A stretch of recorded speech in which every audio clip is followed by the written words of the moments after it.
Hey everyone, my name is Chloe and welcome to the start of another weekly reading vlog. So today is Monday and I'm in the middle of making dinner and all of that. My timer is going to go off in like 3 minutes, so I'm going to try and make this quick. But I finished What We Find by Robin Carr, and this is the first in her Sullivan's Crossing series, and I really liked it. I give it 3.5 stars, I would say. So this book is about Maggie. She is a neurosurgeon and she's like in the middle of a full-on life crisis.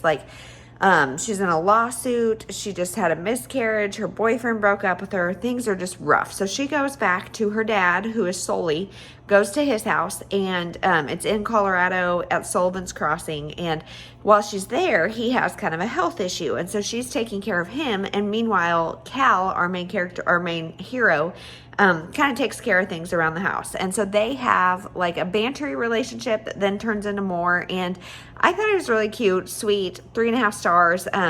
Not the best thing I've ever read, but it was cute. And I liked seeing Maggie like come into her own. I liked seeing their relationship develop.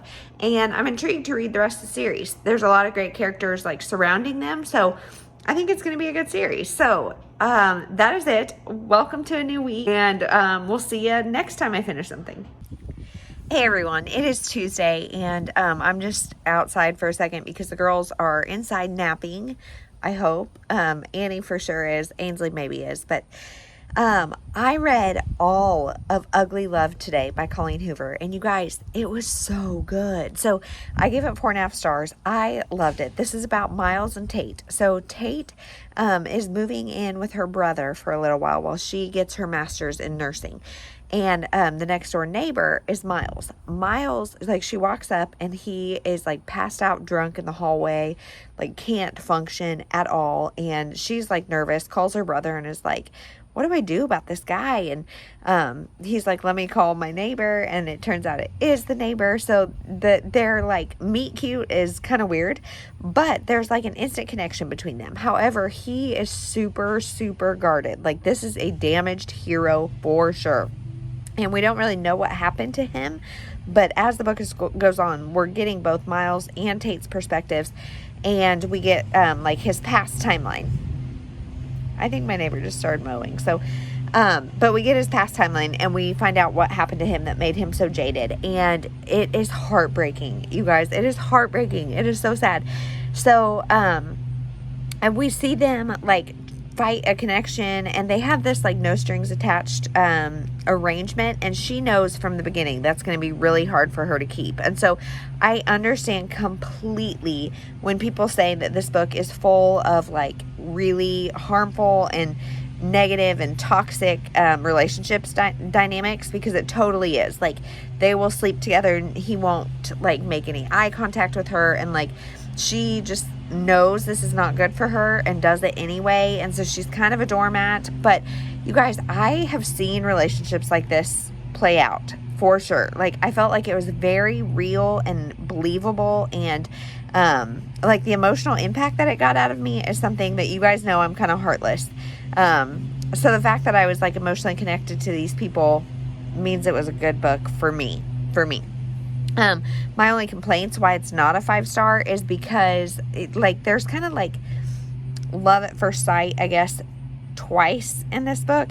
And I'm a critic. I'm a cynic. I don't think love at first sight is maybe a thing. Like, I don't know. I don't want to get into that discussion necessarily, but for it to happen twice, I'm like, and nothing in between makes me feel a little bit like, I don't know. Because he fell in love once, immediately, like in high school, and now it's 6 years later, and it like that instant connection happens again. And so, and there's been no relationship in between. So I don't really buy that part. But otherwise, loved it. Thought it was so good. Would highly recommend. But definitely go in knowing that this is not a healthy relationship. So Colleen does it again.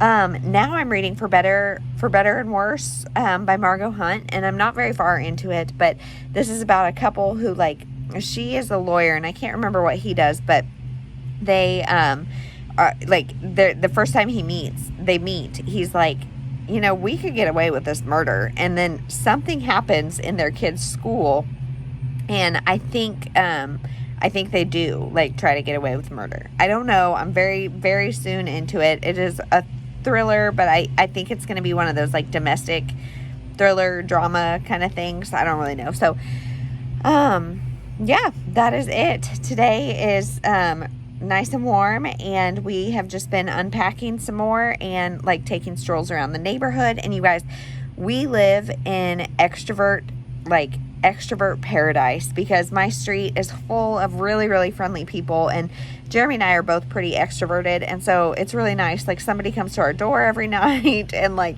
we went on a walk, me and the girls, for like an hour, and it ended up like half of it was talking to neighbors, and it's just been a great time. So that is everything. We'll check in later. Hey everyone, it is Thursday. It's like 5 o'clock, and you guys, today I was putting Ainsley down for a nap, and I like started to fall asleep, and she was like, Mom, this is way more fun when you stay awake. But clearly, like, I feel like I look like I took a hard nap, but it was probably like 15 minutes. But anyway, I am here to tell you, first of all, I'm by myself in the house, and you can see it's still definitely a work in progress. But I'm by myself in the house because they are across the street, because our neighbors, so they, like, this neighborhood is like really turning over quickly. There's a lot of people who are becoming empty nesters that are selling to people with young kids. So like our backyard, there's like 4 families that have young kids, and then 2 that are still empty nesters. And across the street, there's a house that they were empty nesters, so they decided to sell their house. And this young family moved in.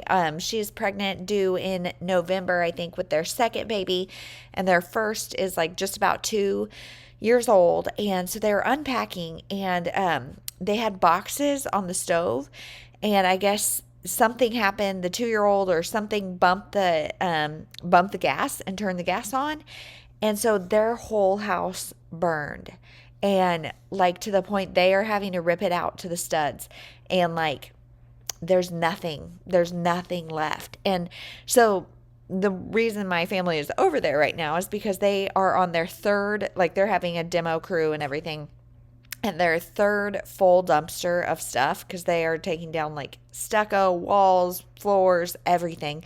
And so Jeremy went and asked, like, could we share their dumpster for just a couple little scraps that we have of things and boxes? And they said yes. Well, boxes, actually, we've been recycling unless they're like terrible. But yeah, so that's where they are. They're over there taking stuff over there. So it's quiet in here, and I need to make dinner, but I'm just like living the relaxed life right now. I went to the doctor yesterday, maybe, and found out I broke my foot. I actually did it right before we moved, and I just have been really stubborn about it because I do not have time to be in a walking cast, but here I am because it just kept getting worse, and I think I probably broke a few extra things because I was walking on it. But if you've ever had like a broken toe or anything, all they can do is put you in like a boot. And so I was like, well, I'll just try to be careful, and it bit me in the bum. So, PSA, if you ever have a hurt foot, just go ahead and get it checked out. So now I'm in this walking cast, which has made things hard, but we're just keep it on. So, as far as reading goes, 3 minutes of me just jabbering on. But as far as reading goes, I finished For Better and Worse, I think, by Margot Hunt. And you guys, it was so good. So good. I love it. I feel like this did not get enough hype. So I'm giving it like 4.5 stars. Because it wasn't perfect, but it was darn near. So this is about a couple, and they are lawyers. I think I talked about this a little bit, but they are lawyers, and she is like a criminal defense lawyer, and he is like some sort of like more like business lawyer or something. And when they first meet in law school, they're like, hey, if we were to commit a murder, we would not be so silly like these people. Well, now it's years later, they're married, and they have a young son, and the son's principal is accused of molesting another little boy.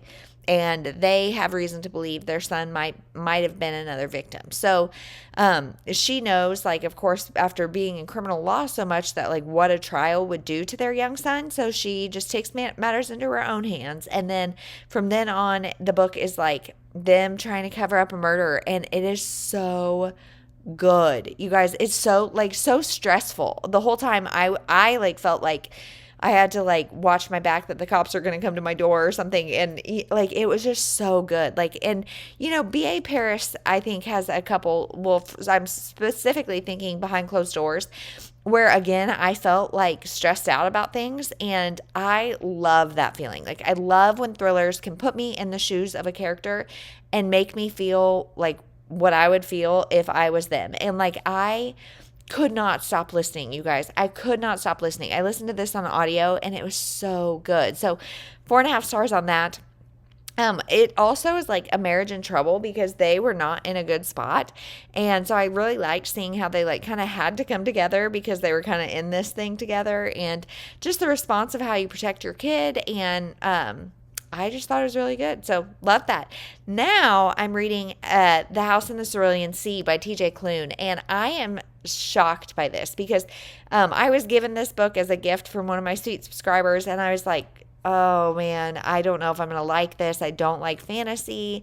Like, I'm not even a fan of Harry Potter. Like, I don't know if I'm going to like this.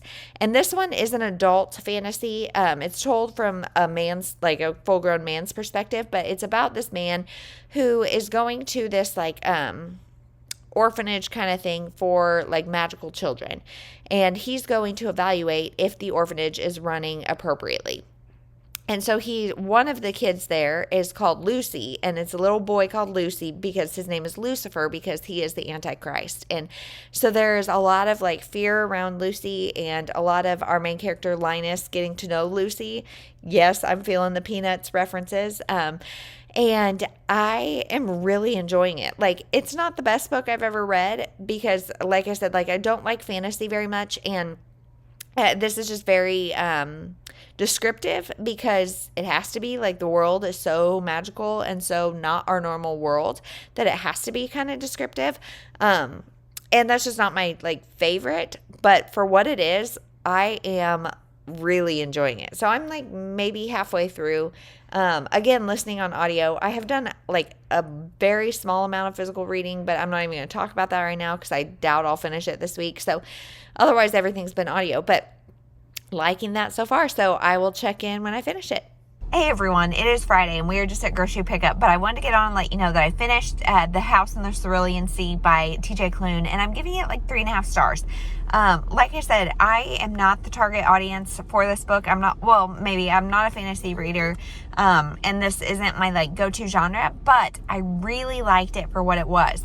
However, this book makes some statements about Christianity that I was not in love with, and so that really docked it for me. But I love the statements that it made about being different and accepting yourself, like physical differences, all sorts of differences. And there's LGBTQ rep in this, and I just thought it was really good, really sweet. I totally understand those people that say they love it just because of the way they made them feel, because it really captured that magical spirit. So I enjoyed it quite a bit. I just wish the knocks on Christianity weren't there. And those obviously come from one of the children being the devil's spawn. So, yeah, it was really a lot better than I expected. So now I'm reading The First Mistake by Sandy Jones, and I have not read a Sandy Jones in a while, but I've liked everything I've read by her. And I know that's not necessarily the popular opinion, but I have good expectations. I don't know anything about this book, so we will see. Hey everyone, so welcome to the new filming location. So clearly it is in process right now. Like, this is a little like kind of nook in my bedroom. So that is my bed. It is a mess, and the bookshelves are still empty. I don't know, there's boxes and boxes of books behind me.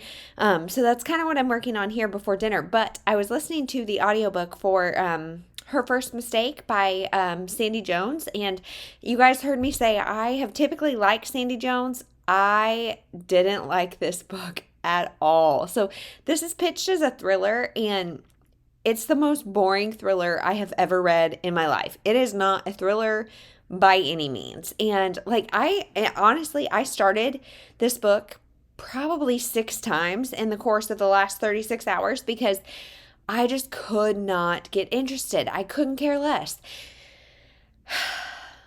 So, what this book is about is basically a love square of like some mistaken identities and things, but it's a love square that's full of like drama and so boring, you guys. Like, I don't even know what to say except this is so boring, not thrilling. Like, the mistaken identities you knew from a mile away. It was dumb, you guys. I'll probably give it 2 stars and not recommend that at all. So now I'm definitely a little more hesitant about Sandy Jones. But that is everything for the week. So this week has been a doozy, and it's starting to feel good. Like, it's starting to feel homey, despite all the stuff everywhere. It's starting to feel like we're starting to get things more together. So I am still going to do a house tour. I don't know if I talked about this vlog, but I am still planning to do it maybe next week. So that is everything. Thank you so much for watching. Tell me what is the best thing you read this week, and we'll talk to you in the next one.